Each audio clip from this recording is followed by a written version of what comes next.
Okay, so we're gonna start out in our pan here. I just have a non-stick little pot. I know somebody's gonna write down in the comments, why didn't you clean your pan first?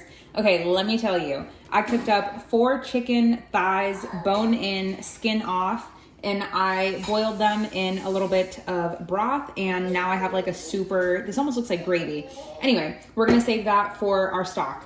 That is why my pan looks like this, but we're gonna cook everything in one pot so it's super, super easy and quick. I'm gonna add about 2 tablespoons of olive oil, half of a diced onion, 2 ribs of some celery. You guys know I pre-chop my vegetables before they go bad because who wants to waste food? So I just threw mine in a little freezer bag and I just let them sit there. So we're gonna add roughly 2 ribs of celery. Then we can add 2 diced carrots, and about a half a cup of, I just have frozen green beans. If you guys have a bag of like the frozen carrots, peas, and what else comes in there, corn, I think, you could definitely add an entire 12-ounce bag. Then I have about half a cup of some frozen peas. Then we can just give this all a mix, working over like a medium to a medium high heat here. Then I have 2 cloves of some minced up garlic. Then we can season with about a teaspoon of some salt. The same with some black pepper. A little bit of garlic powder. Paprika for some color. Some thyme because we have the thyme. I cracked myself up. A little bit of oregano. And a tiny bit of sage. If you do not have all those seasonings, by all means use Italian seasoning, essentially almost the same exact thing. Did you guys just see that carrot jump out of the pan? And I was actually just talking to one of you guys about this, I was actually just talking to one of you guys about this in the comments of my Rayo's pasta sauce video. This is porcini powder. So it says Italian blend, but it really just tastes like mushrooms to me without having the physical mushroom in there. This one's from Spice Tribe. It is pretty expensive, but it is pretty good. There is the one from Trader Joe's and Aldi that, in my opinion, tastes exactly the same. Now we can add 2 tablespoons of butter. You just kind of want to wait until your vegetables have sweat out and your onion's pretty translucent and there's no more water at the bottom of your pan from the frozen vegetables.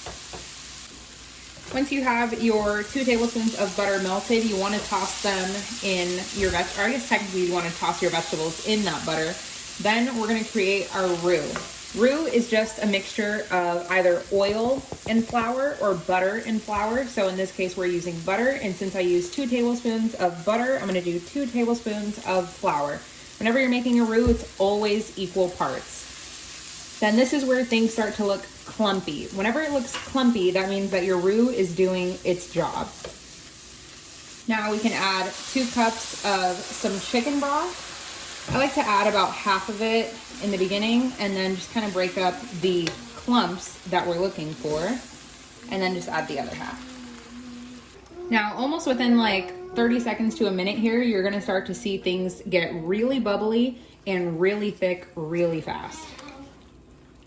Now, once you're at a really good, nice bubble, then we can add in our rizoni or orzo pasta. So this is like a super, let me see if you guys can see that. It's just like really small. It is like grains of rice, but you cannot swap this for rice. This is pasta, so it's gonna cook in a couple of minutes, whereas rice takes like 15 to 20 minutes. We're just gonna toss this in there. This one is just the one from Trader Joe's, chickpea and red lentil, any kind works. This is probably way more expensive than I should have paid for it, but it's all right. So we're gonna add about a cup to a cup and a half and give it a stir.